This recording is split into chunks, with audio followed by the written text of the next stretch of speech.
I sat at the table, sleeves pulled low, flinching with every move. My brother's eyes locked onto mine, then on the bruises. You know that gut-wrenching moment when you realize the person closest to you, the one you thought was your protector, actually saw the signs of your suffering and did absolutely nothing. Well, for me, that realization came with a sickening jolt at the dinner table.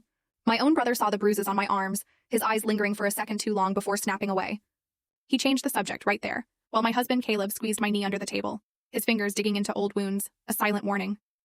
I had perfected the art of silent suffering, of swallowing screams behind those practiced smiles everyone saw at our dinner parties. For years, I truly believed that silence was safety. But as Gareth hugged me goodbye that night, his whispered, "Take care," carrying a weight that hung heavy between us, something inside me snapped. Was it hope? Or maybe rage? Caleb, oblivious, raised his beer triumphant that night. Told you they'd never suspect a thing, he sneered. But he was dead wrong. Because just 30 minutes later, I heard the lock click again and everything changed. There are two versions of me, you see. There's the Lena Carrington people see at glamorous events, the one with practiced smiles and carefully chosen words, living what looks like a dream life in our sprawling colonial home with my husband.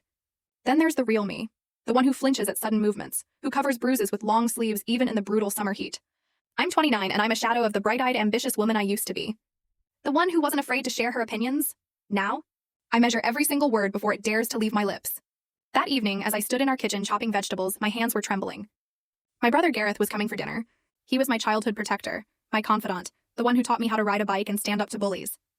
But these days, he felt more like a distant relative, someone I saw at holidays, with awkward hugs and surface-level conversations.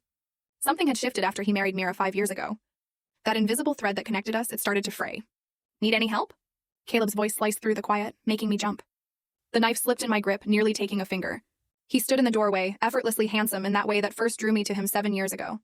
Dark hair, perfectly styled, blue eyes that crinkled when he smiled. The kind of man everyone gravitates towards.